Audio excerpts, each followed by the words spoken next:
Thank you very much. So we'll have a chat through what the steps are in conducting a road safety audit.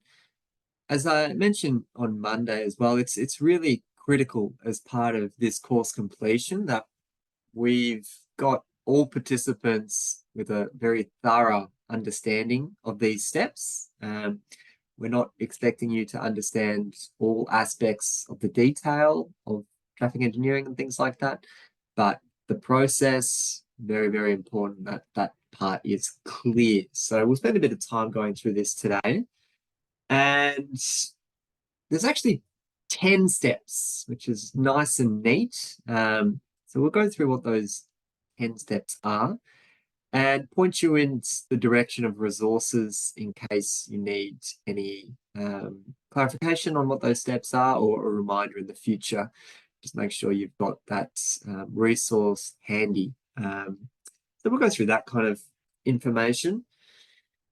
Now, it is a pretty straightforward process. And at the end of the last session, I was describing, the variety of RSAs that you could be undertaking, whether it's existing conditions, whether it's, a strategic high-level concept plan or much more detailed design with lots and lots of plans and pages of information.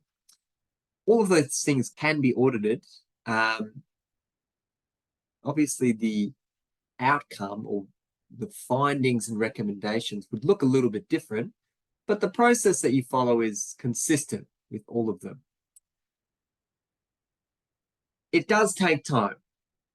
So I mentioned this in the previous module as well, but an RSA shouldn't just be seen as a tick and flick type exercise. It's not just about, ensuring that that's done in order to get the compliance completed as part of a project.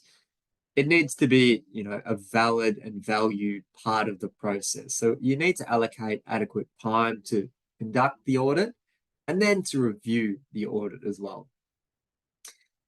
They're not there to be cumbersome or to be annoying or, to be challenging in any sense at all. They're generally designed to be able to add value to the project. So if you are, the client or the project sponsor, the one that's initiating a road safety audit, it should be viewed as I'm going to go through this process in order to understand where the risks lie with my specific projects and see what value can be added. Having that specialist audit team cast their own perspective on the design. So it's a very, very part of the design process. And first little, technical audit finding that you may note, there's something a little bit unusual about this sign.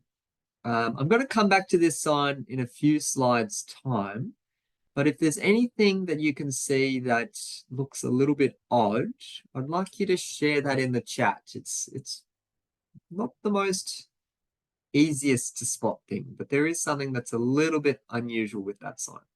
I'll come back to it though. RSA process. So we'll go through those 10 steps that I alluded to, and we've kind of just designated who's the accountability or who's responsible for each of these steps. So the very first step is the client's responsibility, and that is the selection of the audit team. So it's the client's job to define the scope of the audit, if you're doing a specific project, clearly articulating where the extents of that project is, and then selecting an audit team. We've already spoken about the need to be independent. So you want to make sure that you're not using anyone in-house to be able to conduct that audit, not anyone that could be seen to be biased with their opinion. So that's really, really important at the first stage for the client to seek that independence. The client may provide some background information. So that could just be sent via email. So if you're reaching out to an audit team, just specifying, why this area is being looked into. If you've got any pertinent traffic information, by all means, it's good to share that. So if you know traffic volumes, or you've got traffic modeling being completed and you know the turn movements and things like that, it's certainly handy to have that information as an audit team. It's not a requirement, but it just provides that additional context. So very, very useful for the client to be able to share that with the audit team. So they don't have to make assumptions when they're out there on site. They've got a bit more evidence to back up any of their findings and recommendations. The commencement meeting or inception meeting, as I'm sure you're all familiar with, that's just an opportunity for the client and the audit team to sit down together and chat through, exactly what's going to be audited and the purpose of it.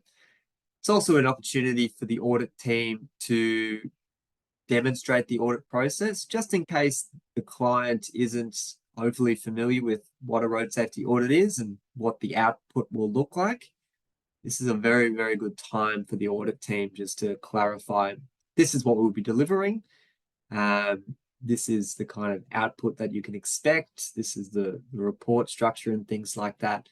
And just be able to get all of that information out there on the table early on, just to save any hiccups in the future. Assessing the documents, that would then go towards the client and the RSA team. The RSA team likely looking more into the design documentation, if there is any. Conducting the audit, including inspecting the site. Now, this is just a responsibility of the RSA team. However, we've certainly been involved in instances where the client comes out with us. There's two sides of that coin. It can be useful in certain instances to have the client out there on site to talk about the constraints, to talk about, known assets that are hidden underground that prevent doing certain works, or, provide that additional context. It can be very, very useful for that understanding. But you've also got to be mindful of the RSA team needing to be independent. And you don't want to be swayed or manipulated into thinking a particular way just because the client's there on site with you and they're potentially whispering in your ear, oh, don't worry about that risk. There's nothing we can do about it. You've really got to be careful of that as an audit team, because your job is just to pick up the risk. It's not to consider those additional factors.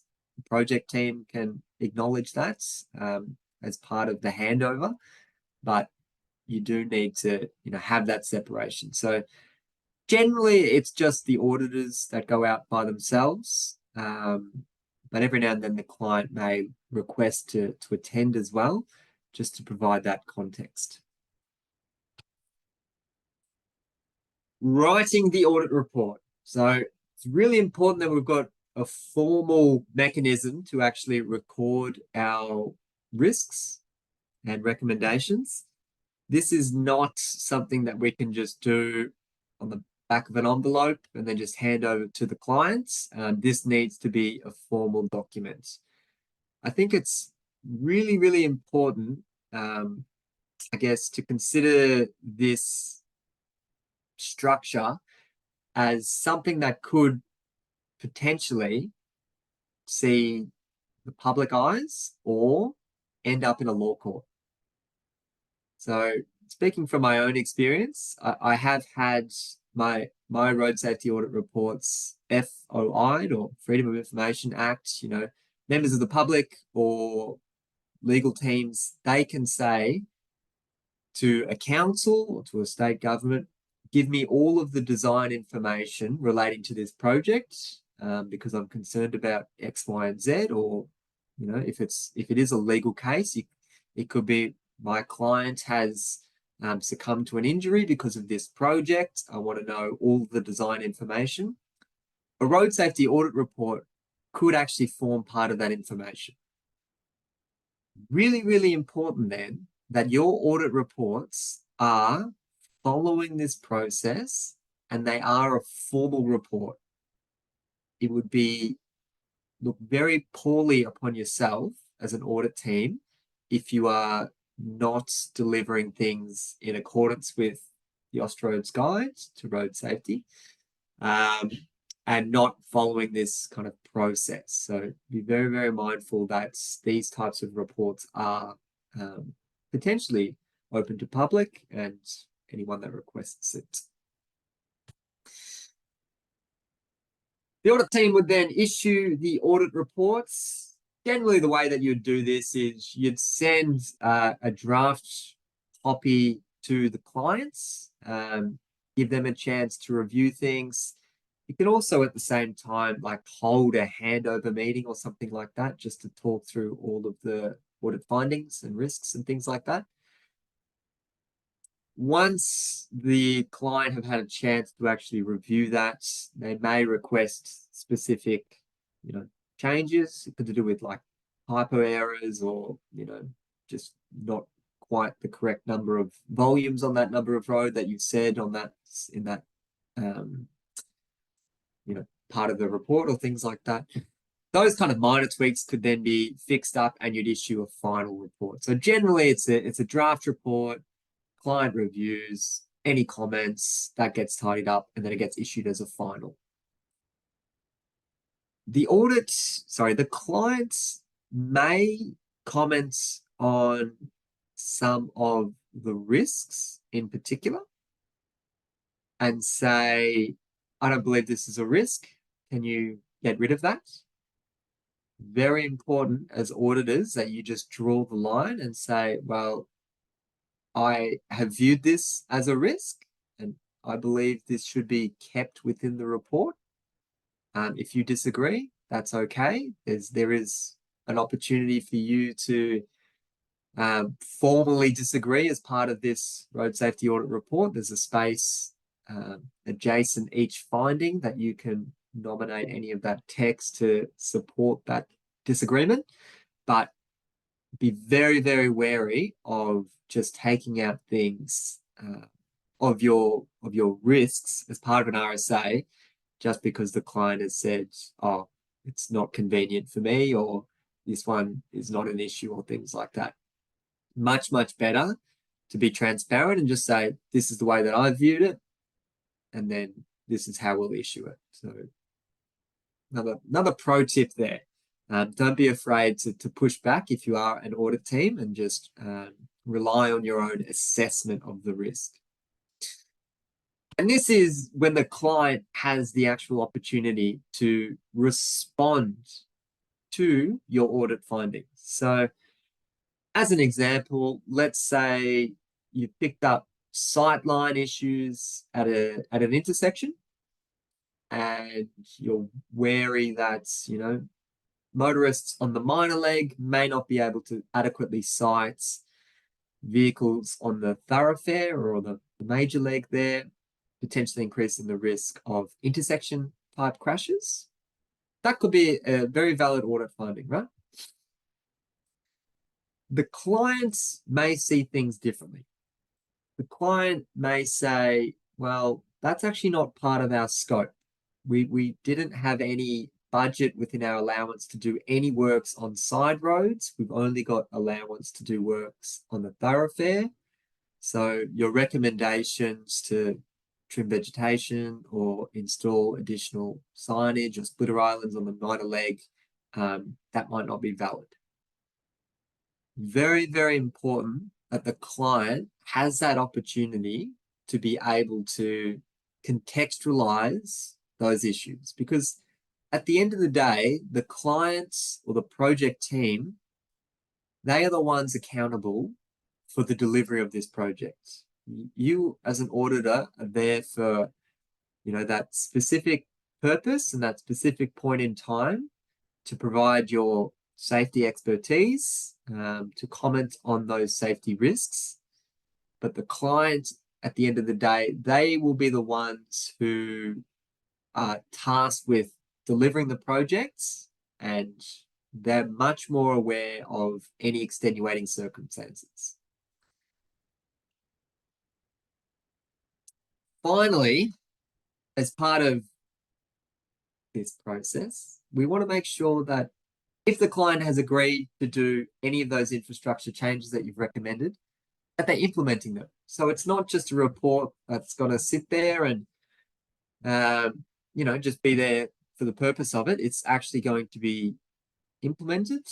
So likely passed on to a design team so that they can make those changes that you're recommending, and keeps everyone accountable there. Now, it's not a requirement for the client to share the responses with the project team.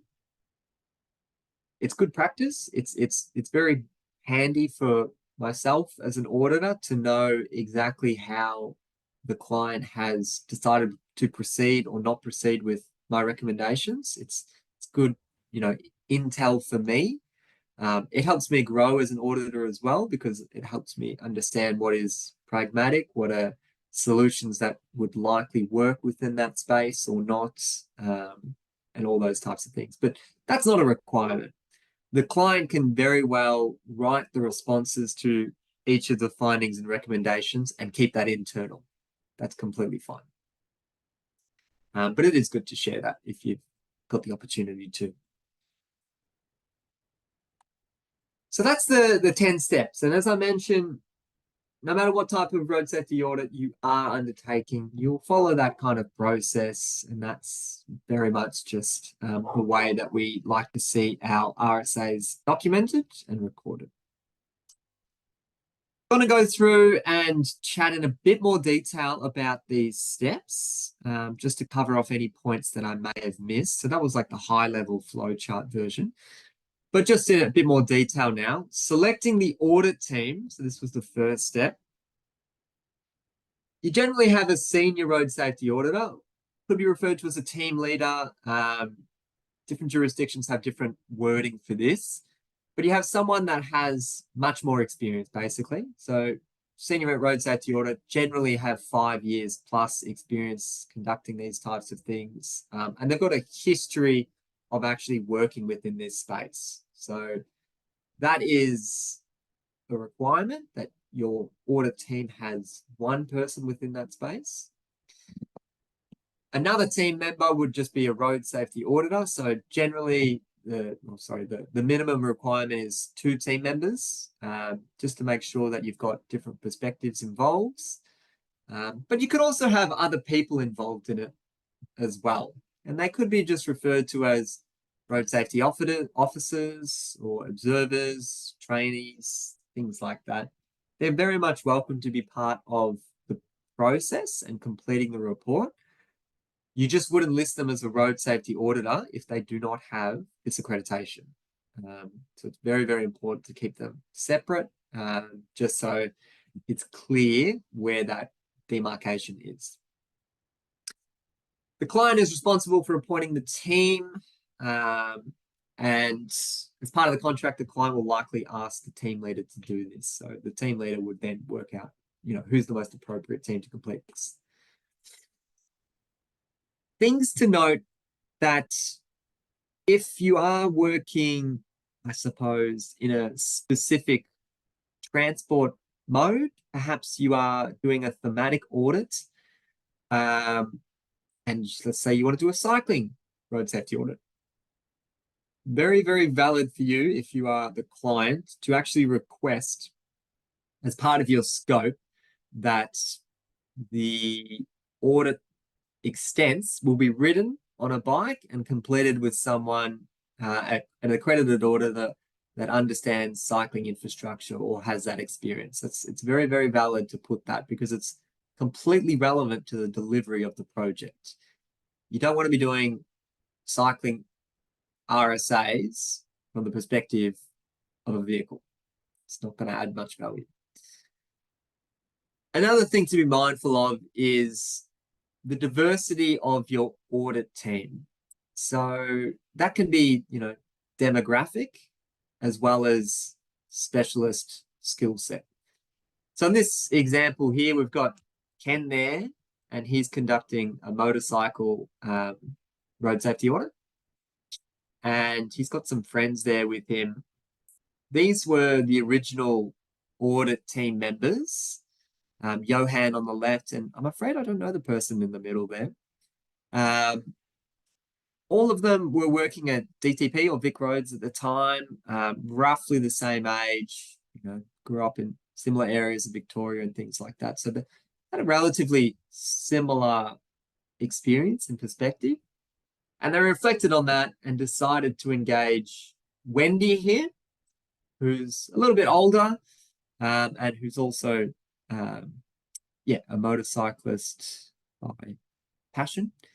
And they decided to include her within the audit team just to be able to get a better appreciation of other risks associated with the job they were looking at. So very, very handy as part of conducting an audit and selecting the audit team is to ensure that you do have a range of demographics and a range of experiences. You don't want to end up in a position where you've got a team with very, very similar viewpoints. It's actually very handy to have different types of people involved in that. The key audit steps: providing background info, commencement meeting, assessing the documents. So that's reviewing of all the design plans and things like that. Conducting the audit. Don't forget to be on the lookout for Wally. Wally is still present. That's just a little reminder. Now, the site inspections are generally always day and night, unless there's a specific reason not to do that. You would always do a day and night inspection. And I've got one example of, I guess, the importance of going out during day and night. So this is a sign that is pointing towards North Croydon, which is very easy to see during the day. And then at night, it disappears. Not something you'd be able to pick up during the day. So that's one of the reasons that you may be heading out there during the night to be able to pick up on issues like this. This specific issue has got to do with retroreflectivity of signs, basically just a fancy way of saying how well that sign coating material reflects the light back to the users. So clearly this old sign has not had that retroreflective coating. But interestingly, can you see the number 7, that root number? That one is still present. So that one has got that retroreflectivity. You see how you can see that one at night? So that's quite a common finding to pick up during night conditions. Another obvious one is, street lighting, whether that's adequately lighting up the area, or if there's things like trees that are creating shadows and things like that. Very, very difficult to judge that during the day. Much easier to come in the evening and have a look there. Just last week, I did an RSA I think I mentioned it on Monday, on the shared path, and I was cycling through there. I didn't expect to see much because there is very limited luminaires, only crossing roads there and things like that, where the shared path was. But very glad that I went out there and, got up there at the crack of dawn before the sun rose. I decided to do it early in the morning and had my little light on my bike and front and the back, and it was all rubbed up because it was very, very chilly. But along the route, I actually counted 12 lights that were not working. They weren't operating at all. And it's kind of vindicating when you go out there during these night inspections and you actually find faults, because I would say 90% of the time you do a night inspection, you go there and it's just dark. That's the real difference. So every now and then you get some gems and you do find some good findings to be able to share with the client, but it's not all the time. And sometimes it's just a matter of following that process to ensure that you've done those nighttime checks. but you may not necessarily have any risks. All right, Loretta, I started with this sign at the start. Did we have any feedback on what's going on here? What's wrong with this one? We did. We had a couple of comments. Discontinuous roundabout, and the sign is for right-hand traffic, not left-hand traffic. Oh, very good. We might give a prize out to the latter of those responses there, Loretta, because this is quite an intricate detail, and I'll be honest, I probably wouldn't pick this up. I mean, now that I've done this lots and lots of times, it's probably a bit more at front of mind, but early on, I think this is pretty specialized. The reason that we know this is for right-hand traffic is there's a gap in the roundabout line there.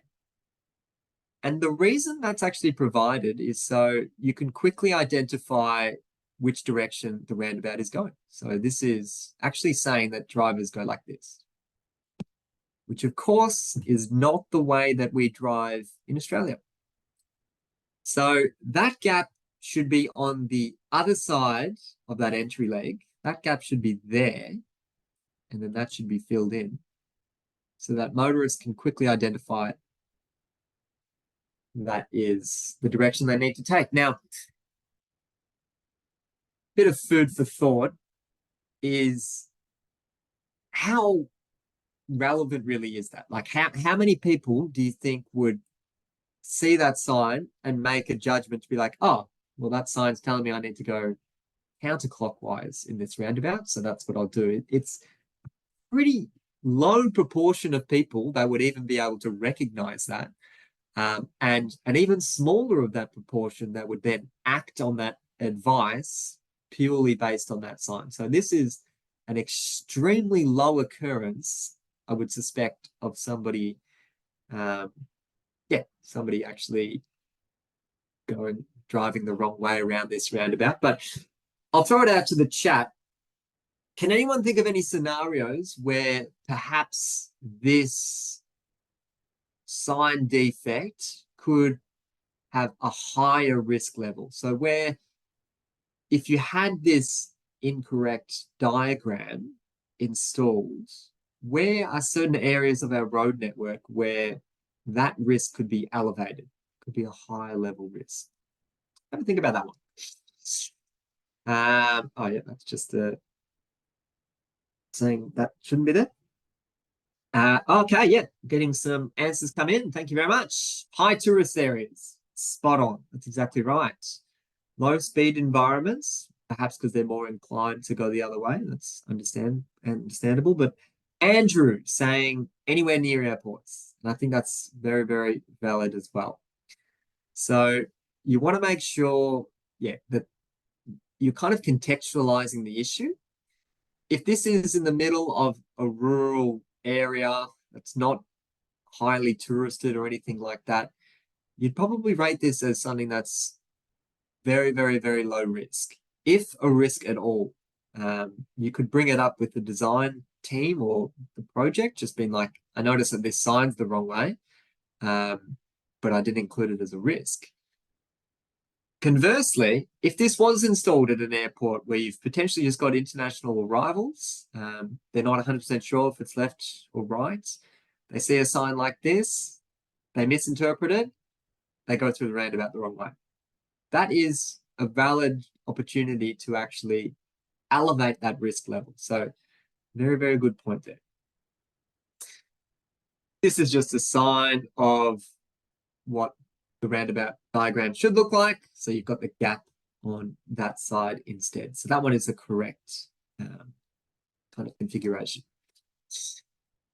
Interestingly, that you did say airport there, Andrew, because this one was an example of at Hobart Airport, where the gap was in the wrong side. So theoretically, you can have an international arrival, pick up the keys for their rental car, see a sign like this just as they're leaving the airport, and then head into the roundabout the wrong way. So this is a location where you'd definitely be like, that is a risk, and we should be trying to fix that immediately. Alrighty, so writing the audit reports. So there's a few things that we just need to include. We always need to make sure that we've got a summary, a description of what the project is, of what the road context and environment is like, and things like that. Need to list all of the information that has been provided by the client. I'm going to go back to a legal space scenario. And let's say you as an audit team were reviewing a design, and it's of a roundabout that it's going to be multiple millions of dollars, and it's also going to go through multiple design stages. If you get given a concept design or a functional design or whatever it is, as part of your road safety audit report, you should be stipulating, I received the design revision P1 or design revision A or X or whatever it is. And if you've got more information, who actually designed it, and if it's dated, the date of that revision as well.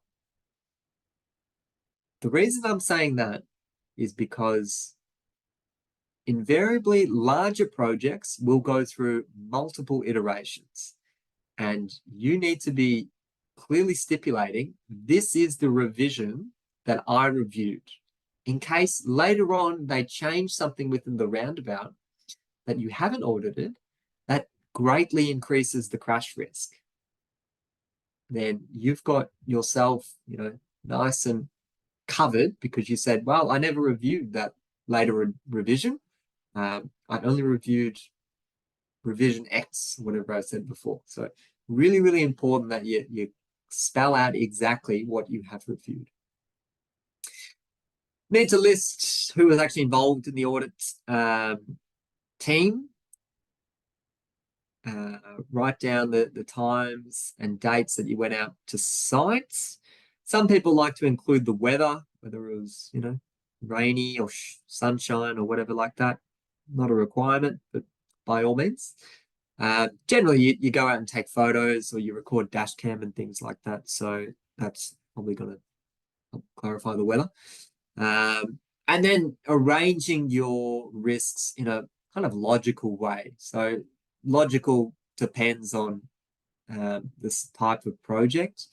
But generally, if you put headings, you could be like, these are all my risks associated with signs. These are all my risks associated with the geometry, etc., etc. If you split it up there, just makes it easier for everyone to read.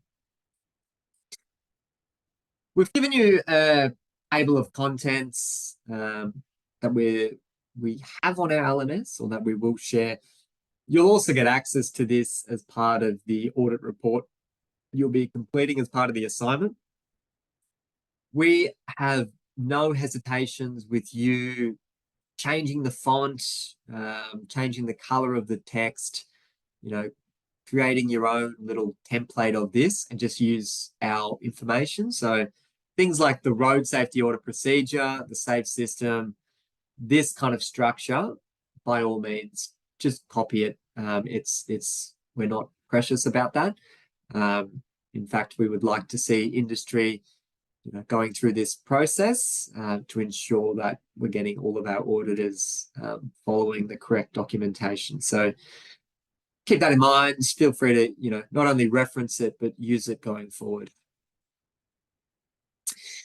Issuing the audit report, completion meeting, writing the responses, and implementing. So as I mentioned before, got to formally hand over the audit report and say, these are the risks that we've noted. You can conduct the completion meeting. I wouldn't say that's a requirement. I wouldn't say that's completed as part of every RSA, but certainly your larger ones, it's very handy if you've got, dozens of findings just to run them through why you've picked up those risks. Also really important, as I touched on before, for the clients to complete responses. Final little anecdote about the legal sphere, or thinking from a lawyer's perspective. If you are the clients and you have organized for a road safety audit of your design, or you've subcontracted that out, whatever it is. But if there is a requirement to do a road safety audit on the design, and then you have this report that is engaging specialist road safety auditors to pick up risks and also provide recommendations, right? If you as the client are then not responding to those recommendations and you're leaving that blank, that is kind of like, what's the word? Like a smoking gun, basically. A lawyer would absolutely tear that to pieces. They would be like, so you've had someone specialist within this space, you've conducted this, and you've done nothing about it. That could be could put a lot of accountability and onus onto the client. So definitely be mindful of that kind of perspective of conducting a road safety audit. Very, very important to record your responses if you're the client. So what actually happens after it's been issued? Well, it's given to the client, the project manager, generally via email. You tend to keep copies for both parties. The client side, they may have that internal version, which could be all the responses. And yeah, the other side, the audit team, they may just have the unfilled out version. It is required, though, to respond in writing to all of the recommendations. It is very, very important. It is vitally important and is often overlooked. And it has to be something that is accepted as part of the process of your organization if you are a client's side. So just be very mindful. It's also very good if you're on the audit team side to remind your client of their responsibilities as well, just so there is no confusion about that. Right. Hey Max, we've got a great question that's come through. Where does the accountability lie in the case of disagreeing with an RSA recommendation? It's a good question. We'll give a prize out there. Thank you, Loretta. Awesome. That is inevitable, and it does occur, in practice, and it's certainly not an uncommon thing to happen, where a road safety audit team, they produce their report. Here's my recommendations. Here's the risks that I've noted. Project team come back and say, I don't agree with this. The audit team are completely within their right to be like, that's okay. You don't agree with it. I'm not going to change anything about my report or the risks or anything like that because that's what we've identified. What generally happens next is the project team or the clients would spell out within the audit report itself. So within that responses section, they would say, we disagree with this due to X, Y, and Z reason. If they've got evidence for that, you would include that there. So that's kind of one lever that the project team can use. They can say, we disagree with this level of risk. It's not consistent with other road safety audit reports that we've had, or it doesn't take into account these certain extenuating circumstances or whatever. You can just, I guess, describe all of that information. Another approach you could take if you were the project team or the clients in that position, and let's say you've got a report that you just don't think matches industry standards. So let's take as an example, and when I say an example, this is an actual historic project that I worked on. Maybe I won't use it as an example then. I'm trying to think of how I can word this. I may as well share it. So a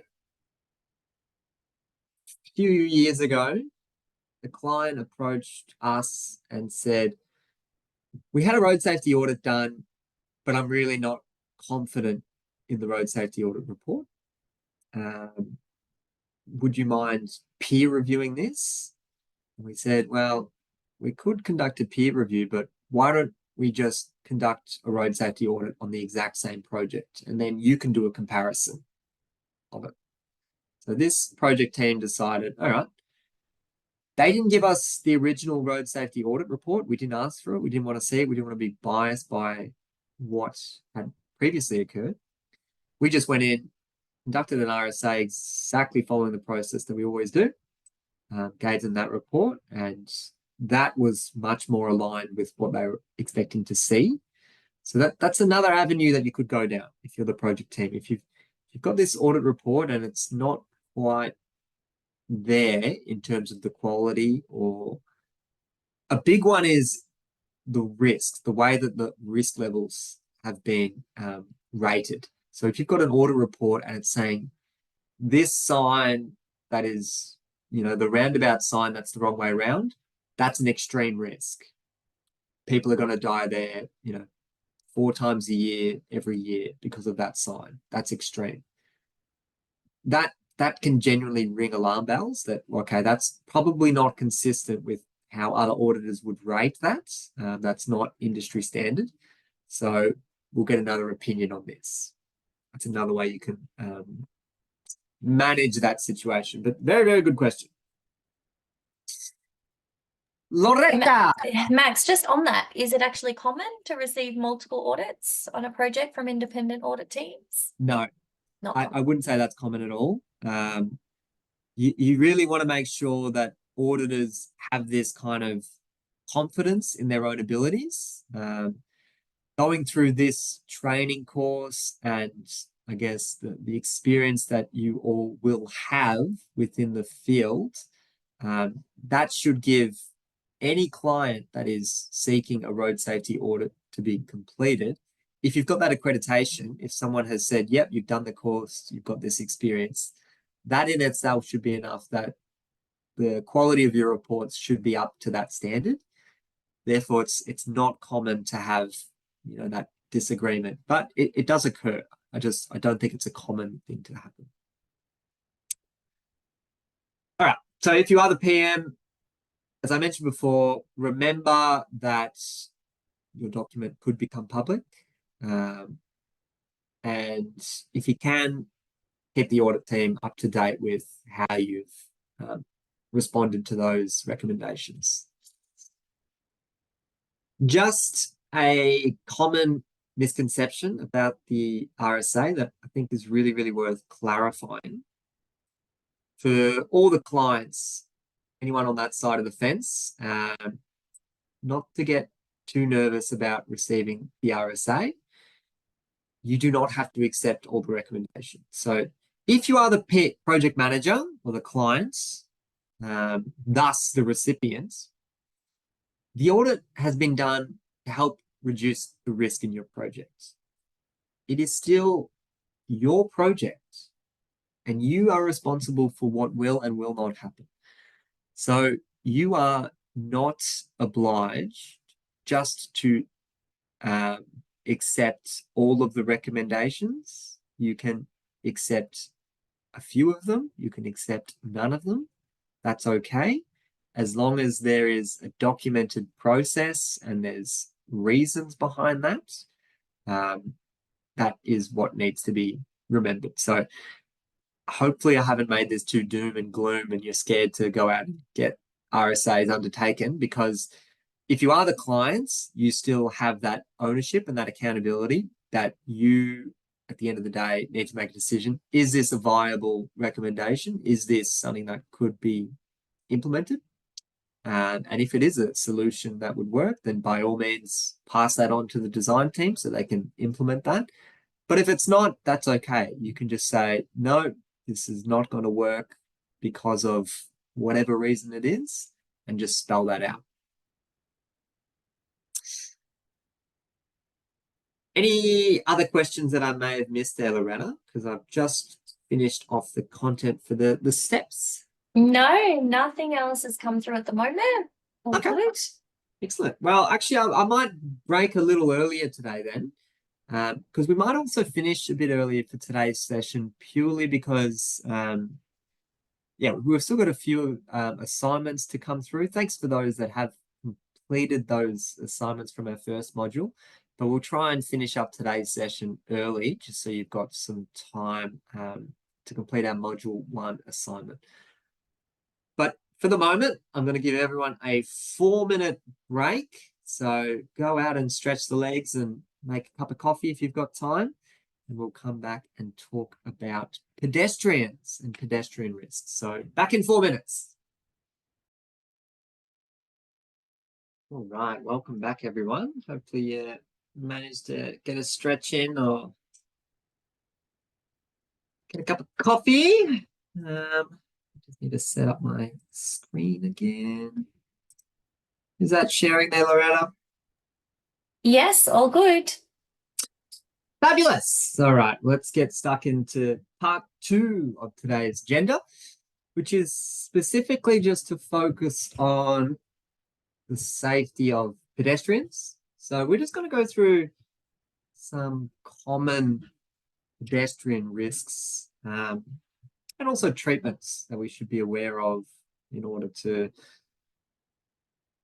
work within this space. So you don't have to have a pedestrian thematic audit to actually consider the safety of pedestrians. You'd like to think about pedestrian safety as part of any road safety audit project that you're doing. So it's good to have these principles kind of well understood. So things that we're going through today, we'll talk about the requirements for pedestrians to feel safe and to have that level of safety. Talk about some technical information where you can go and double check the things that I'm saying just to make sure that it's actually evidenced somewhere. We'll talk about those common issues and understand what some mitigating treatments look like and go through that terminology. So, first is I've got a question for you all. There are 4 groups of pedestrians that are at greatest risk. Pop down in the chat if you can think of any of those groups. So what are the groups of pedestrians at the greatest risk? Kids, yes, kids is one. Elderly is one, correct. Disabled, people with disability, absolutely, that's one. So we've got 3, we're missing 1.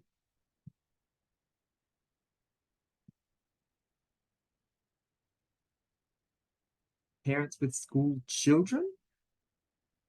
Safety auditors? We'll give a prize out there. I like that. That is, yeah, I guess people working on site and things like that. That's a good point, but not the one I was going for. Mobile phone users, that's certainly a hot topic. Probably not enough data at this stage to separate them into a specific group that we're seeing here. But we'll go through the ones that are categorized. So we've got elderly, we've got the young, we've got disabled, people with disabilities, intoxicated, people under the influence. Those groups tend to have the highest risk associated with severe levels of trauma. The elderly, as I'm sure you could all understand, is because as you grow older, the human body becomes more and more frail and more susceptible to injury.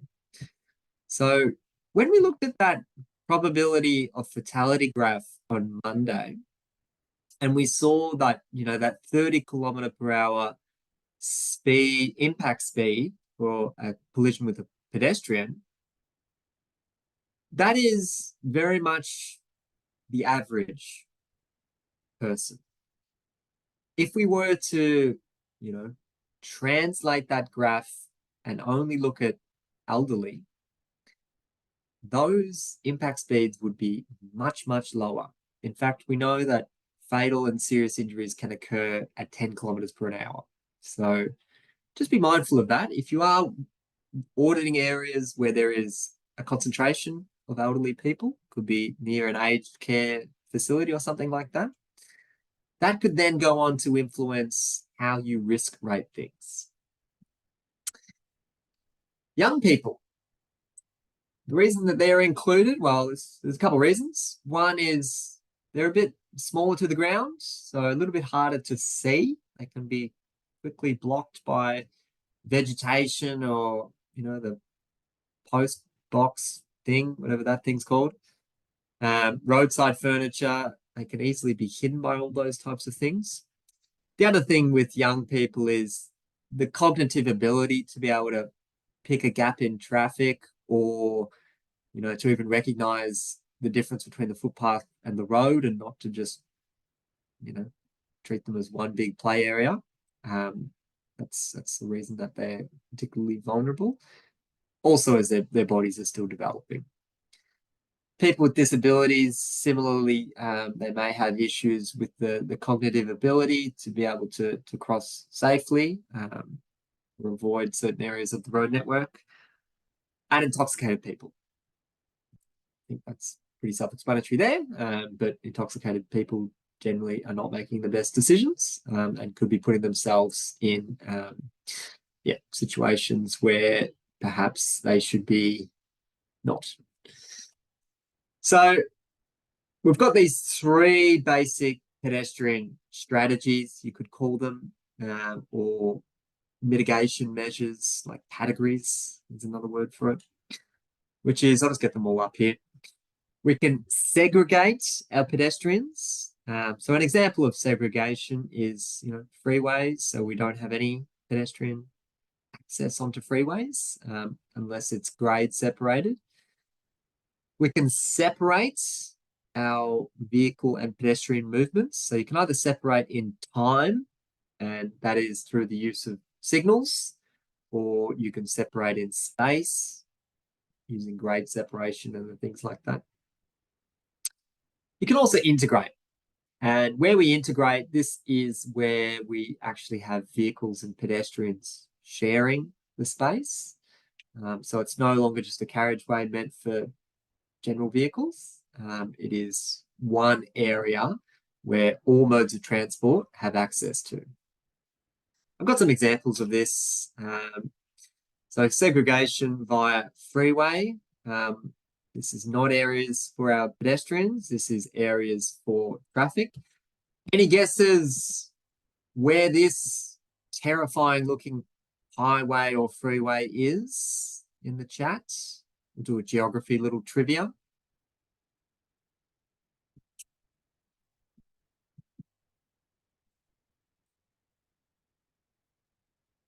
No guesses yet? No one knows where this highway is?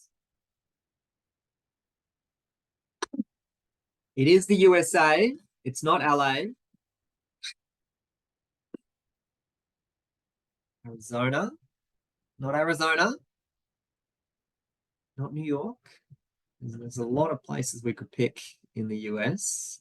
So yeah, we'll give a prize out, Loretta, to the person that mentioned the USA. This is just outside of Texas. Can't remember which city, maybe Houston, something like that. But yeah, lots and lots of traffic lanes going on there, which is an absolute nightmare. Segregation. You can also segregate general traffic. So rather than, take away pedestrians, take away traffic. Perfect example is using malls. So this used to be a carriageway, but instead blocking that road access off, and opening it up just for people walking around. It's a really, really good technique to use to improve streetscapes as well. Just improve that amenity of the area by getting rid of that traffic and the congestion and things like that. So it's another way that we can use segregation.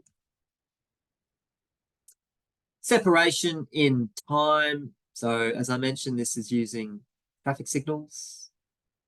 So giving traffic one phase where they're able to travel, and then giving pedestrians a separate phase where they're able to travel.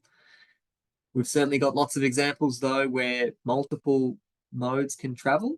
So just as an example, like a right turn filtering type of arrangement at an intersection, where they can actually cross over and perform right turn movements as a pedestrian is got the green and they're able to cross over. Those are poor examples of the separation in time, and that's quite a common audit finding.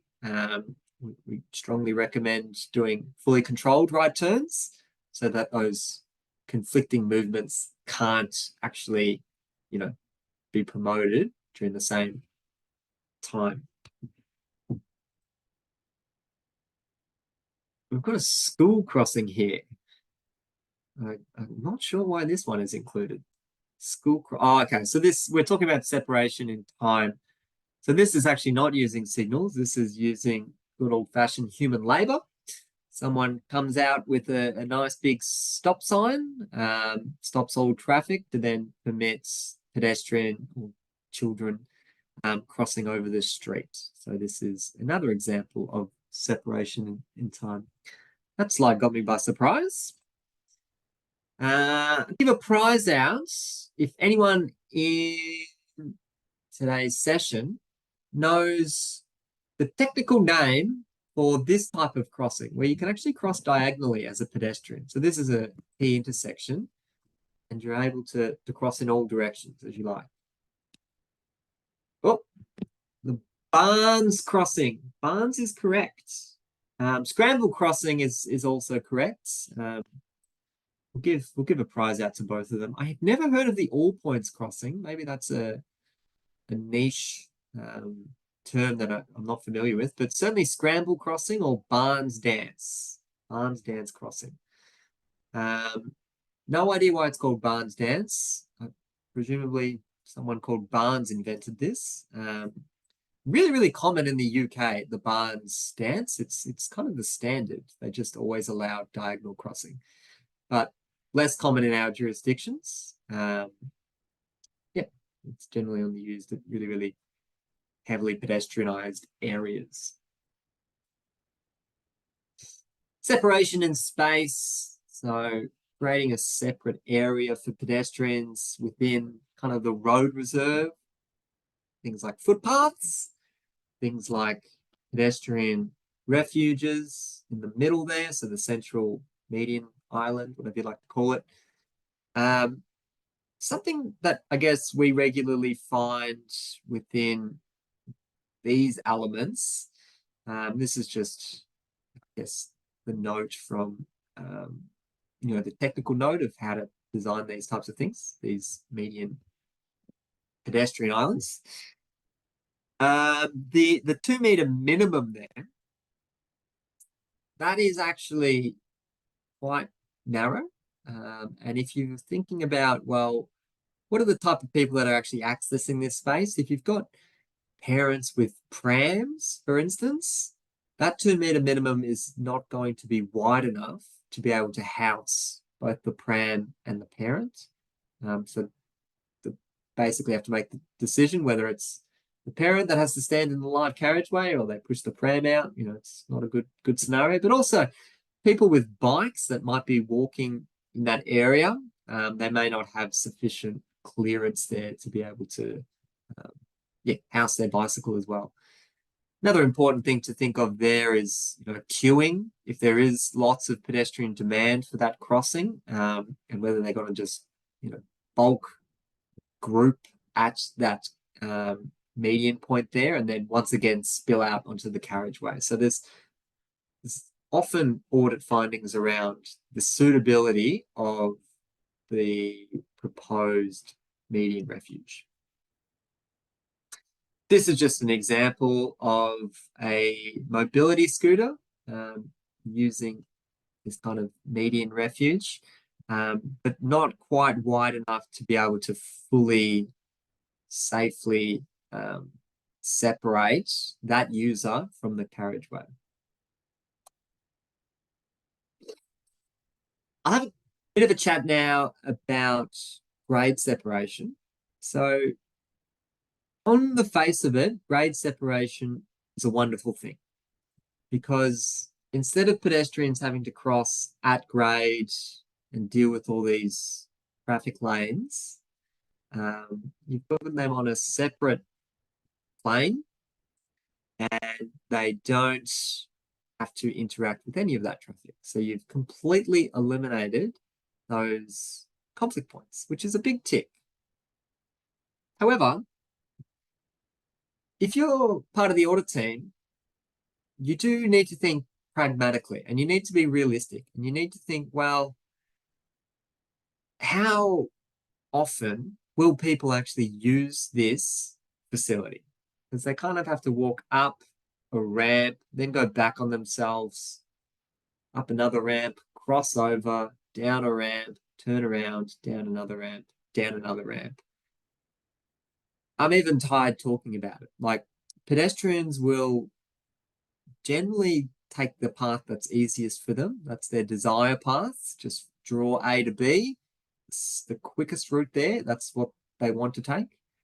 So although you may be, designing for how ideally you want pedestrians to access this space, as an auditor, you actually get to think pragmatically and actually think, well, maybe 90% of people will use that, but there's still 10% that will just cross over at grade because they can't be bothered. But it's good intel for you to know that you don't have to just take that at face value and assume that you're going to get 100% compliance, because our transport network is anything but 100% compliance. So you can think quite pragmatically about these issues. Integration. So we've got an example here of a shared zone, which is, it is a regulatory sign. So motorists must travel 10 kilometers per hour within a shared zone. If you haven't heard the topic before, you're not familiar, just a reminder that we've got those snippets there if you want some more intel on it. But these are areas where we're basically not creating this as a traffic lane or a carriageway. This is going to be a separate shared area. And at all times within a shared zone, vehicles must yield to pedestrians. So you can see that there is a supplementary sign that's been included within this shared zone, which says give way to pedestrians. That's actually superfluous. That is part of that regulation. So the shared zone is written in the road rule that all vehicles must give way to pedestrians. That's kind of already incorporated in there. However, not everyone knows that. They don't understand that. So perhaps that's why that supporting sign has been included there. It's just another snap of it. The general philosophy for designing or installing a shared zone, and this is just like the rule of thumb, is you don't want to make it look like a road. This, to me, is not a great example of a shared zone because you've got this hold line here, you've got line marking there. There's line marking, like edge line marking there, and also like 2 speed cushions either side, kind of delineating once again that 2-way traffic is permitted here. This still, to me, feels a little bit like a road or a carriageway. There are some things that they've done to make it less so, like they've used a different material from the surrounding network. You can see that's like asphalt, and this is, I don't know what that is. Maybe a different type of asphalt, or it could be a concrete. And they've also used a flush curb. So rather than have, your 125 mil barrier curb or something like that, it's all flush with the pedestrian area. So there are some slight changes there, but still, I look at this and I think that most drivers would think that is a road still. You basically, as I said, rule of thumb, you want to design it so it doesn't feel like a road. And so as drivers enter that space, they're thinking to themselves, oh, am I allowed to be here? Like it should have that kind of effect. It should be like, whoops, I need to slow down. I need to be really, really mindful of pedestrians. So yeah, anything you can do with the geometry, not making it so straight, creating little narrow points as well. All of those types of things can help create that effect. Loretta. I've just got something that's come through the chat, so I'll just read that out. Going back to the 2-meter pedestrian island, what would the process be in an audit? This isn't wide enough. Yes, it is. The code says 2. It's a very valid question. So I think as an audit team, you are absolutely welcome to point out any risks. So you could even provide that within your audit report. So you could say, I recognize that the 2-meter minimum width for the refuge island has been adopted as per Australian standards and Australia's guide. However, as an audit team, we're still concerned about the risk of people in mobility scooters or parents with prams having reduced width there and not being adequately safely housed. You could then go on to create your recommendations to be like, investigate a wider refuge island there, or create maybe a wombat crossing or something like that, just to bring speeds down where the conflict point is. The project team may see it differently and be like, I don't agree with this recommendation because, as you've clearly stated, this is in line with code and that's what we're following. And that is the way that they may close it out. It's not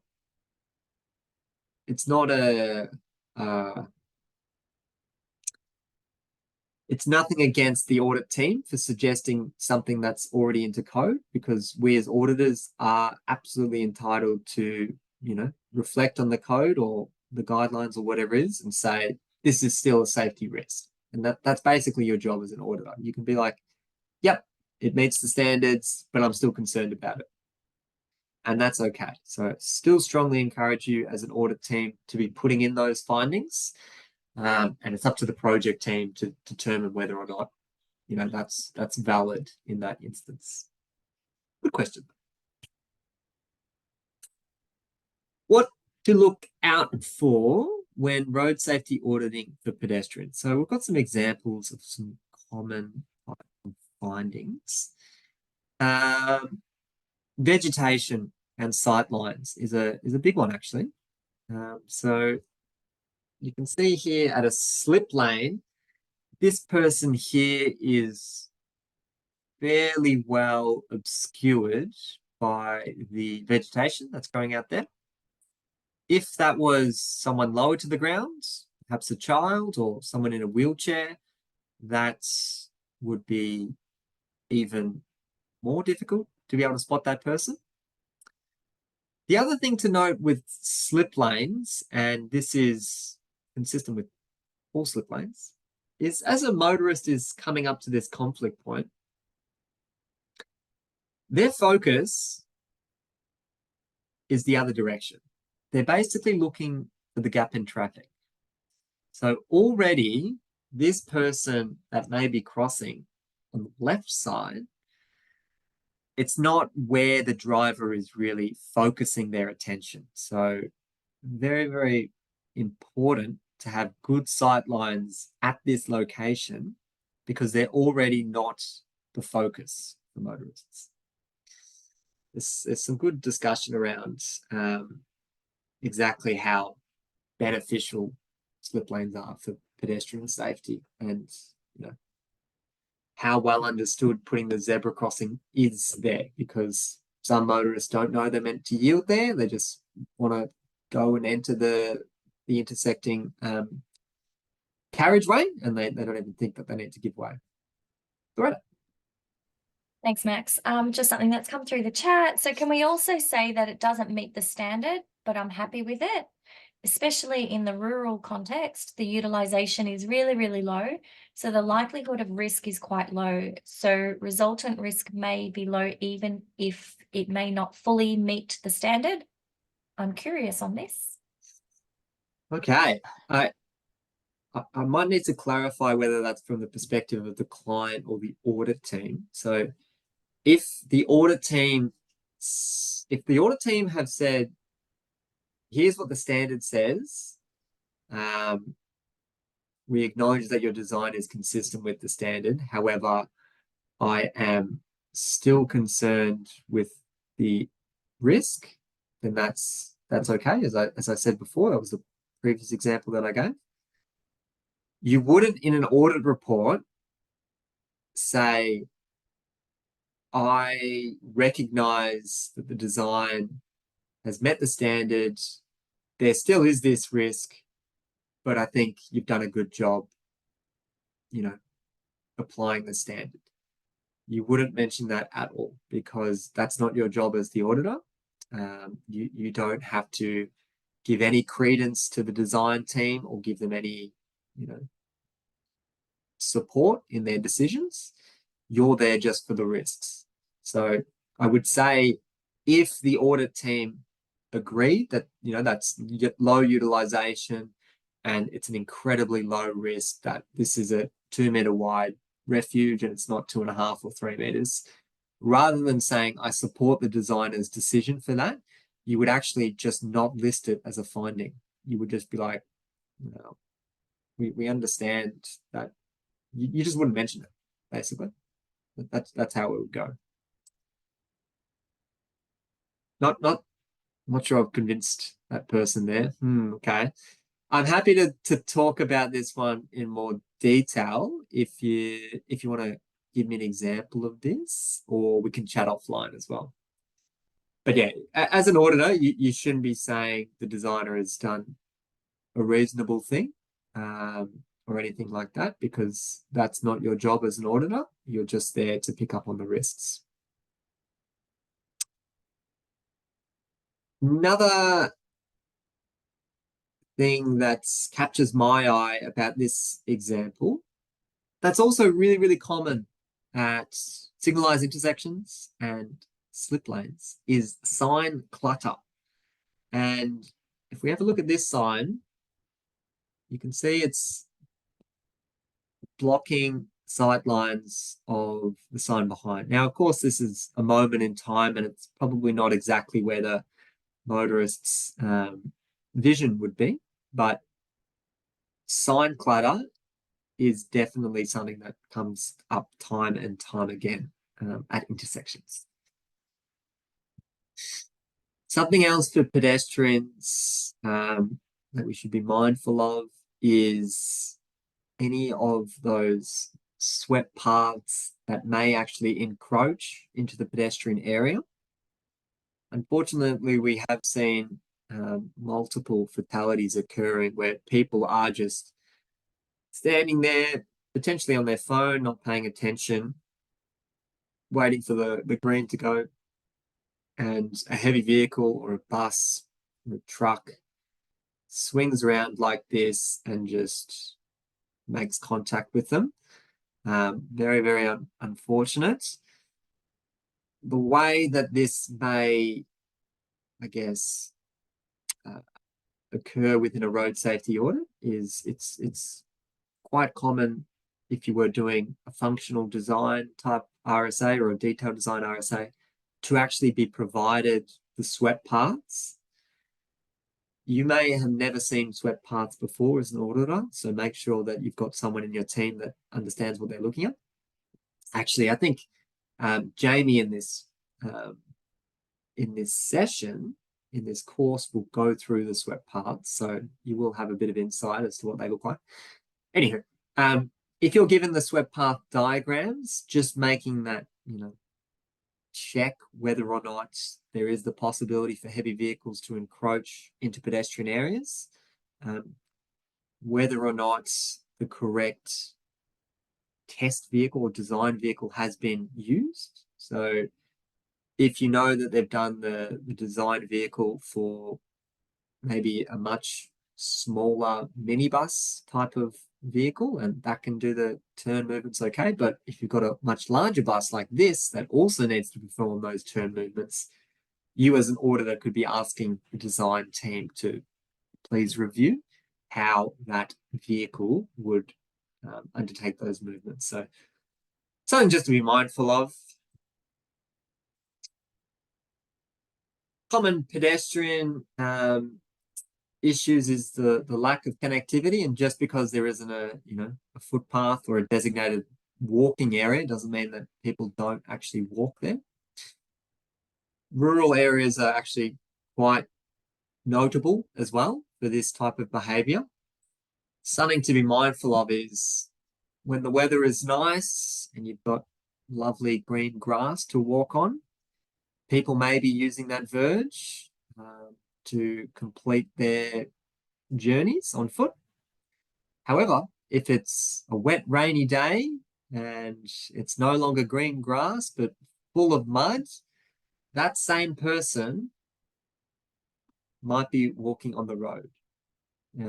So that whether you need to have a think about how that type of relationship looks and how you might need to risk rate that. So if this was a project that was looking for development, the obvious recommendation here would be just to implement a footpath, just to be able to ensure that that journey can be maintained. This is another example of someone walking on the verge in nicer conditions. If this was muddy, though, not unreasonable to expect that that person would be walking on there. And in this example, this is probably a higher risk because we've got this crest on the curve. You can see that you can't really see what's happening after that point. So that increases the risk of a vehicle traveling in that direction of just failing to see a person there and potentially having that collision. There's another roundabout sign. This roundabout is correctly laid out as far as I'm aware. I think you'll be looking at roundabout signs for the rest of the year now and trying to work out if there's anything wrong with it. So you're welcome. Hopefully it's not going to drive you and your family mad, but there's always intricate details you can pick up on. Something else worth mentioning that's a common pedestrian risk is just understanding pedestrian desire lines. So in this example, this is where the pedestal is, where the push button is to cross the road. But the desire line is further to the left because that's where the train station is. And you can see that this person here is clearly taking a shortcut to get there. Possibly these people behind are also going to take that journey as well. And that's all about understanding exactly how people may use this, not just expecting them to take the route that you have offered them. In this scenario, it's a little bit hard to see, but pedestrian fencing has been set up. So that has been deliberately installed to corral pedestrians to not do what that person is doing and cut across diagonally. Instead, it's saying, use the crossing point as we have installed it. We are quite wary of this approach. There's a few instances where putting this in is very valid that I'll talk to in a second, but the reason that we're wary of it is because users will see that fence and then just be like, I can still get to the end of that fence and get where I want to go before the light goes green. So they may actually elevate their risk levels because you're basically just going to be like forcing them along, walking the carriageway, and assuming that they've got enough time to be able to get over that fence prior to when everyone gets the green. So that's something certainly to be aware of. The other reason that we're wary of the pedestrian fencing as well is it's actually greatly erodes the streetscape. So you no longer feel like you're in this nice kind of precinct or anything like that. You're basically treated like cattle. Like this is where you're going to go. You've got nowhere else to go. Not a great thing. And if there is a reason that you need to get away from that area and you're fenced in, that is also got some other personal security issues too. So we're certainly wary of just implementing these, because this is where we want you to travel and this is where you should go. So there's a fence, you can't go anywhere else. It's not the approach that we take. Instead, using it in isolated locations. And one of those locations where there is great value in installing pedestrian fencing is actually outside pubs or outside nightclubs. We've unfortunately been involved in a number of coronial inquests where people have died because they've, under the influence, intoxicated. They've literally fallen outside of a pub over the footpath onto a live carriageway and then been struck. So that kind of trauma has occurred, and it's likely to continue to occur. Pedestrian fencing in those environments, literally just to keep those intoxicated patrons off the carriageway, can actually add some value there. So that's one location where we think there's an opportunity to include that fencing. This one we just found on LinkedIn, which is kind of pertinent to those details I was talking about there, where if we've got the desire line, which you can see has been very well marked out by this goat track, that's where people want to go. You can give them the nice path that's, very well constructed and things like that. But if it doesn't meet their expectations or what they actually want to do, then they're not going to use it. So be very mindful of that as part of any of your pedestrian projects. You'll be able to see these types of goat tracks all over the network, indicating that people just want to take the shortest journey possible, even if it's, it's like you wouldn't even save 1 second by going like this instead of like this, but people would still find that too far to travel elsewhere. This is just another site going out with council in this scenario and identifying that there was a boat path here as well, and potentially, I believe there was an audit finding here to implement, a more formal crossing at this location, because clearly there's a crossing demand here.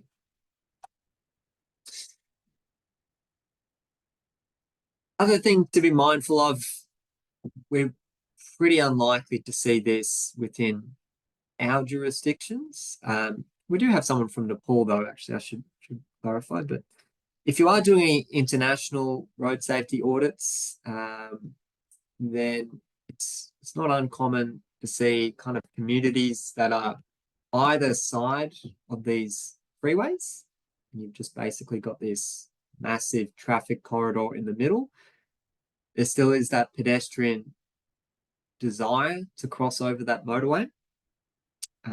So you may see instances where there's at-grade crossing, and even though you've put up barriers or fencing to try and reduce the risk of this occurring, there's still a likelihood that this may occur. All right, I've got an example now of a pedestrian crossing. So I've got a photo here of a driver's perspective going through a local street. And this is what it looks like traveling towards the conflict point. The next photo I'm going to show you is just adjacent that hazard marker there, and this is the pedestrian's perspective. Okay, so flick across to the next photo. That's what it looks like for the pedestrian. Now I'll go back to the vehicle now. This is what the vehicle or the motorist sees. This is what the pedestrian sees. Question to the group: who's got priority? Who's meant to give way to who in this example?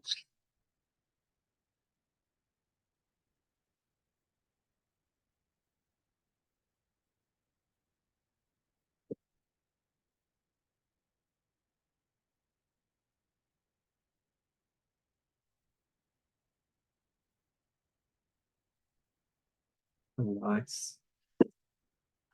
See, we've got a bit of consensus here, which is actually uncommon because we usually have people debating this. But yes, you're correct. The vehicle does have priority. There is no give way sign there for the vehicle. So this is actually part of the carriageway. The reason that we've included this is because, and it was also noted there in the chat, because this conflict point has got this different material, you've got this kind of bluestone border. as well as even the TGSIs and things like that. This all gives the illusion that pedestrians have the priority. There's something about the way that this has been configured, the change of the material there, and just the way that this looks, that pedestrians may just glance at this and be like, I'm walking across, this is my priority. But that's not the case at all. So be very mindful of how people that are walking in this area may actually misinterpret, the visual cues there, and they may actually not understand or be ambiguous as to who's got right of way in these scenarios. One example here of a threshold treatment, and for those that know the road rules quite well, know that we've got this little strange loophole where if you're a vehicle entering, like this vehicle, a vehicle entering a minor leg, you need to give way to any pedestrians crossing over there. But if you're going in that direction, exiting the minor leg, then you have the priority.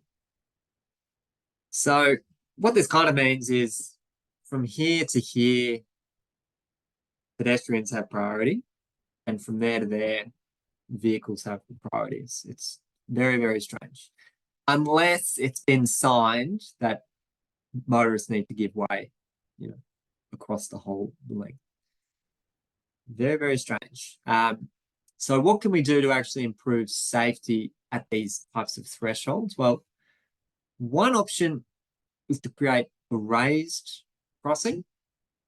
So this raised feature is really, really good because it physically slows down motorists. So let's just say a motorist is not paying attention. They're not aware they're approaching an intersection. They could be distracted on their mobile phone or whatever. They might not see any give way signage and they just drive straight through this conflict point. The raised crossing does a fantastic job of actually wiping off some of that speed. So if there were a conflict to occur, it's hopefully within survivable ranges.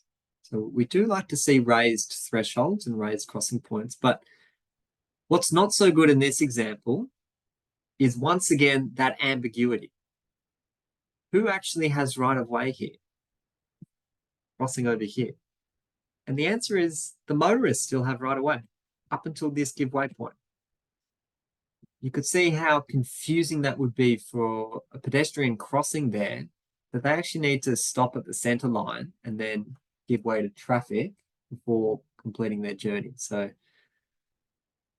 bit of a strange situation there. Unless there's the supporting give way signage, legally, the motorist that's still on that carriageway approaching the hold line, they've got the right of way.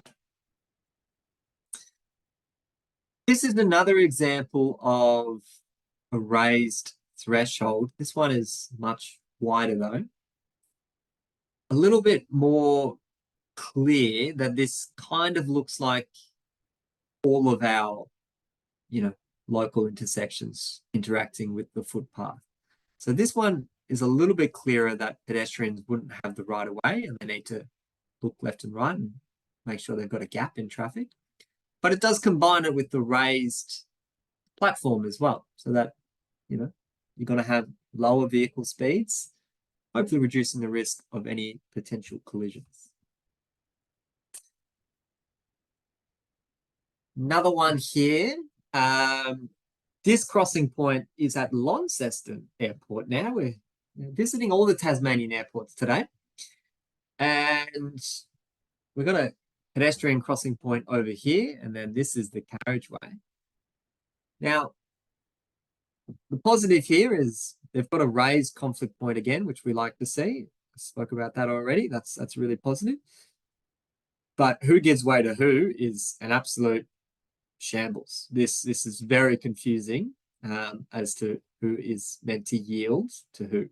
So really, really important if you are undertaking any RSAs with raised facilities or with pedestrian crossing points or cycling crossing points, there needs to be a clear demarcation of who gives way to who.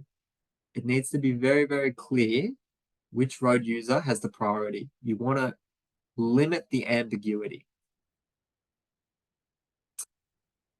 This is another example of ambiguity as well. This is a different material, different color that's being implemented that may give the illusion to pedestrians that they have the priority, but they do not. So be very mindful of that. This is just the legal jargon of when you can be implementing a pedestrian crossing. So just all of the things that you need to be mindful of. You need to have the signs with the walking feet. They need to be installed. That's actually what gives it the regulatory significance of a pedestrian priority crossing. There's just some more details of some general arrangements of how these can look. I'm just going to flip through those ones there. Don't need to worry about those. Pedestrian walking legs, however, should not be used for wayfinding. So this is an example where pedestrians are kind of being corralled to use these kind of footpaths. That's not what that sign is meant to do. It is a regulatory sign, so it should be only used when you're trying to say this is where pedestrians have priority. This one is just a bit of a funny example. We've got the zebra crossing here with the pedestrian walking legs sign set up there. But instead of facing traffic, it's been turned around so that they're facing pedestrians. That's not the point of them. You want those signs pointed towards traffic as they're coming to the conflict point, not for the pedestrians so that they know, oh, that's my crossing point. It's not meant to be used like that. So they're obviously just installed 90 degrees the wrong way. All right, we'll do another little exercise together. And we've got this zebra crossing here that has been installed in a kind of rural township. And I guess, now that we've started to talk about road safety risks and we're particularly focused on pedestrians, I'd like anyone in the chat to have a go at what is a risk that you think could be worth writing about in a road safety audit report, or something that you can pick up with this photo in particular. I'll give you a minute just to have a good look at the photo and see if you can pop any thoughts in the chat.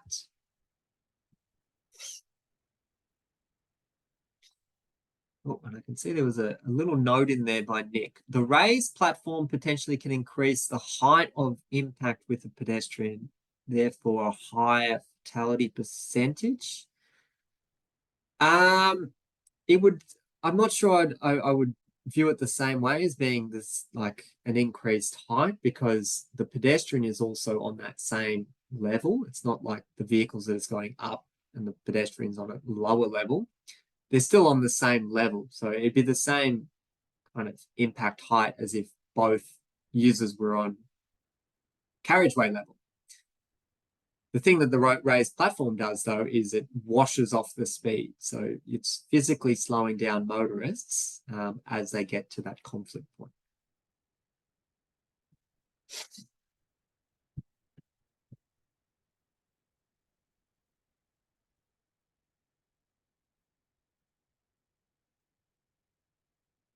Right. Just looked at the time and I'm not going as speedy as I thought I would. So I might actually keep going through this. Sign is impeded by vegetation. Yep, spot on. Good pick up. Unnecessary line marking on the road. Yeah, that is pretty confusing. I agree. It's just kind of creating this streetscape. I don't think it adds much value or anything like that. Pedestrian desire line may be further down where pedestrians are crossing. Good pickup. This is kind of like a strip shopping area, so there's kind of going to be demand everywhere. Priority sign on the right is covered by the tree facing the opposite direction. Line marking does not stand out. Sign on the right side, the road faced incorrectly. Good. All of these valid points. All of them are, I think, worth including as part of an RSA. There's another one that I wanted to mention, which is kind of a minor thing if you were doing this at the design stage. Now it's been implemented. It's a little bit trickier. But let's say you were walking this direction, coming out here. Vehicles traveling there be able to see you, right? Not too difficult.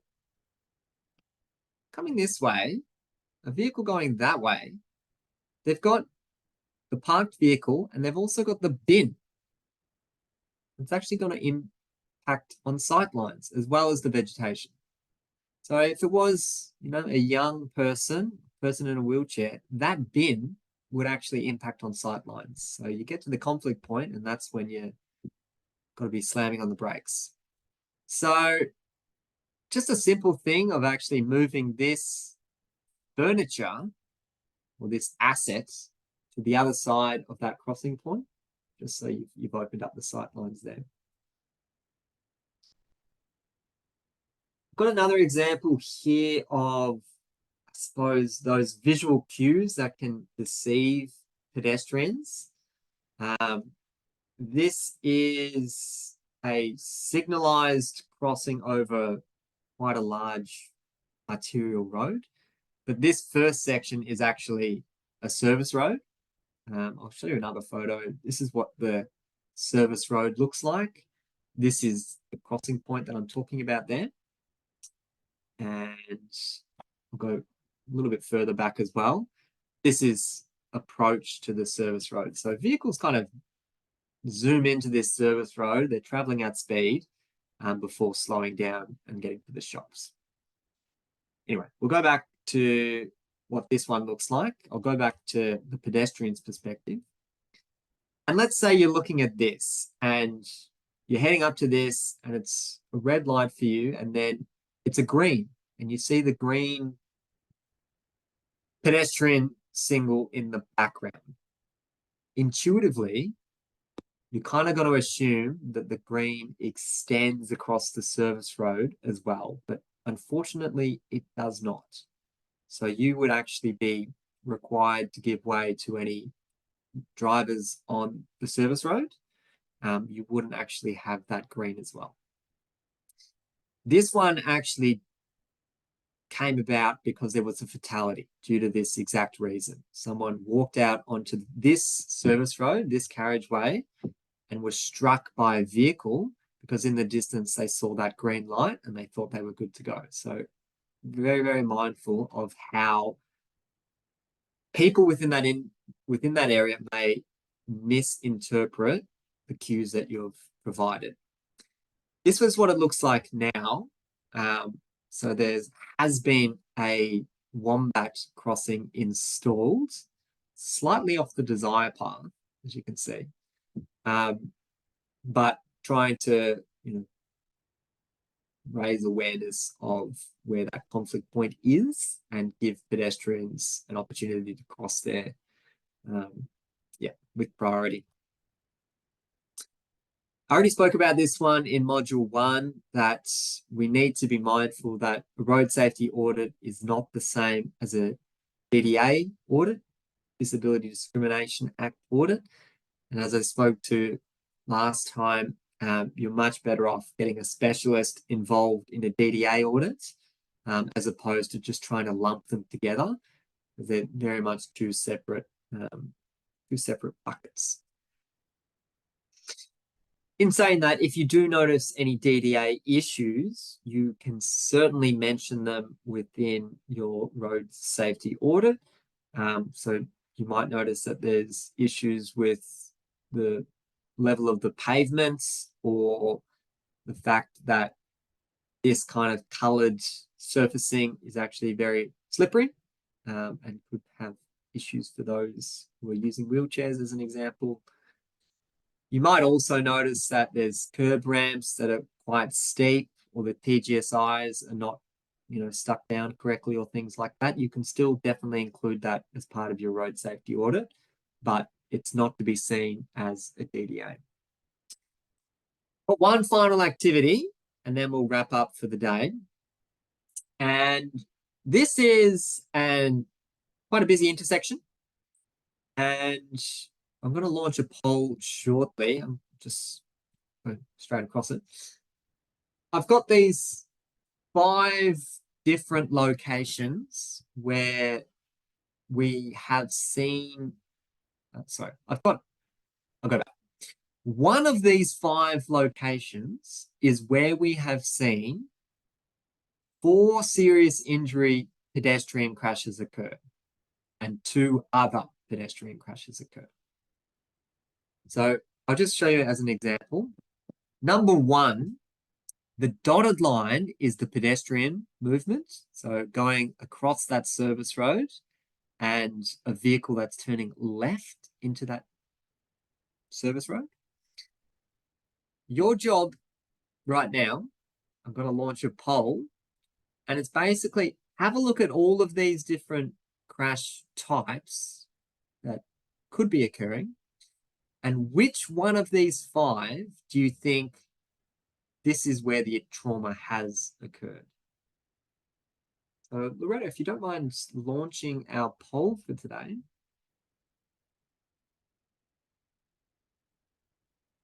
Which site was the location of the 4 pedestrian crashes? Location 1, location 2, location 3, location 4, location 5.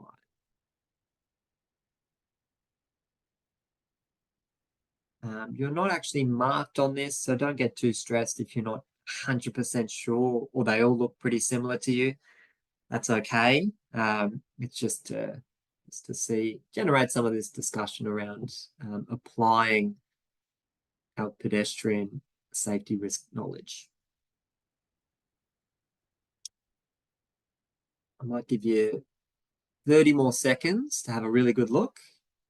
Just a reminder, the dotted line represents the pedestrian movement and the solid line represents the vehicle path.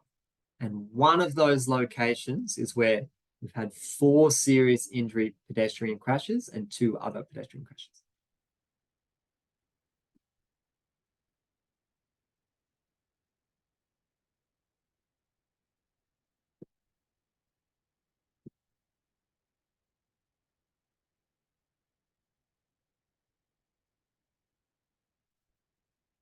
All right, Loretta, we might give 5 more seconds.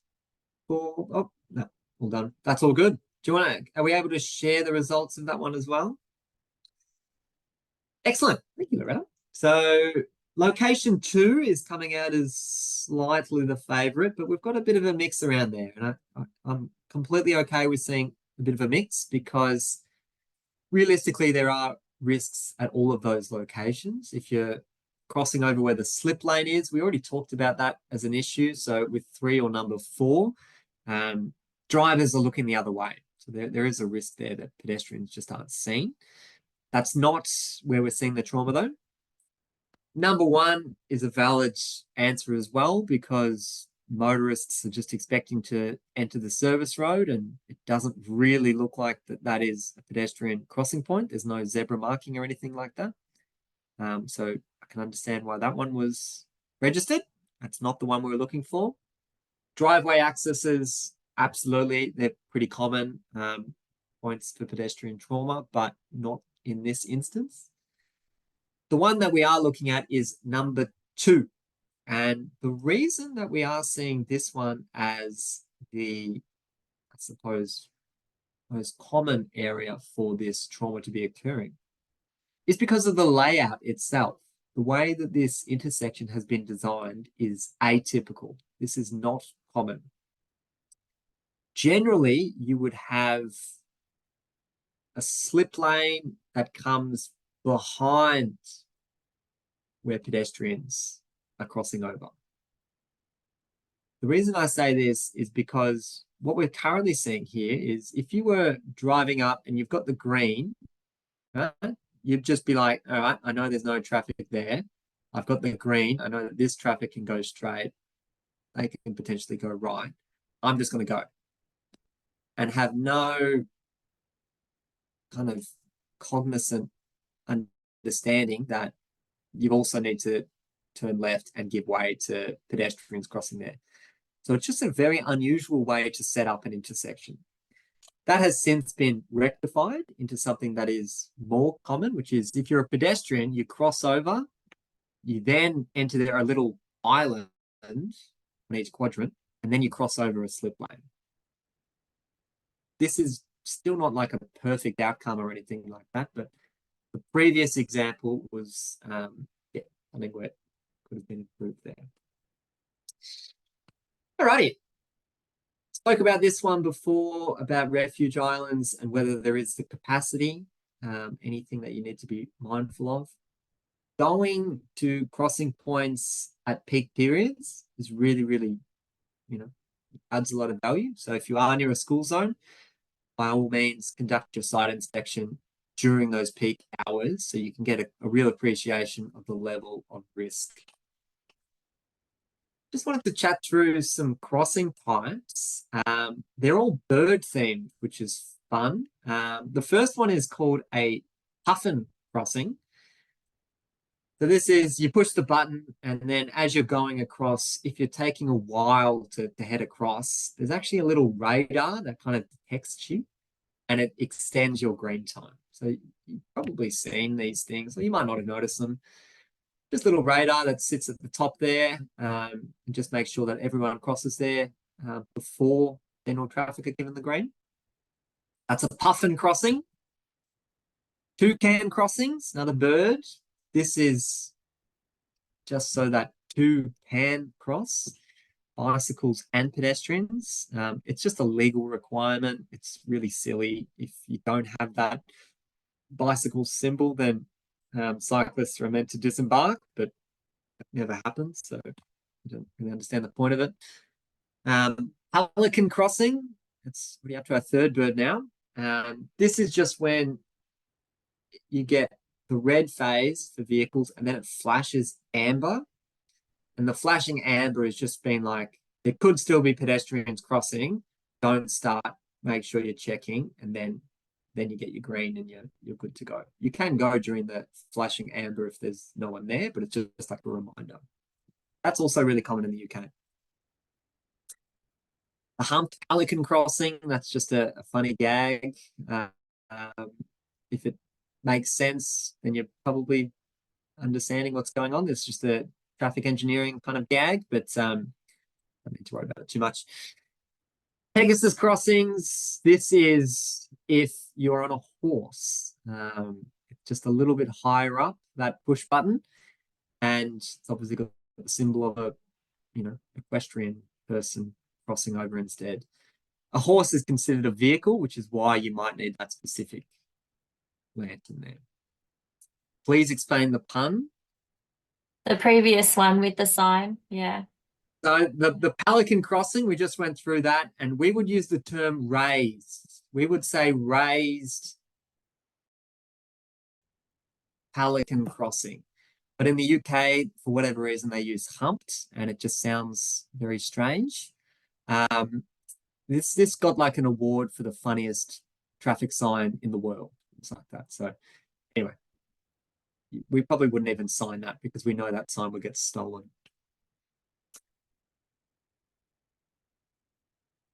Just wanted to make a note that at the back of the Austroads Guide to Road Safety, there's a prompt list. We talk more in a couple modules time about this prompt list, but there's a specific prompt list for pedestrians, or that covers off people walking and also people cycling. Just kind of things to look out for as part of conducting your audit. I apologize. I did promise to give you some extra time at the end of today's session, but I got really involved in those bird signals and other bits and pieces. But we will wrap up there. I hope you, all have a wonderful day. I wish you all the best with the rest of the course. It's going to be Ken completing the rest of these sessions, as well as Jamie, I believe, hopping in. But yeah, remember to complete your assignment 1, finishing off the quiz that we've got today as well. And if you did want me to go through any of the content that I perhaps rushed through or you're not 100% on top of, give me a call. Happy to have a chat. And yeah, hope you all have a magnificent day. Thanks, everyone. And you too, See you. Loretta. You have a Thank you, wonderful day. Max. Thanks, you too. Thanks, Bye. everyone. We'll see you next time. Bye. Yeah.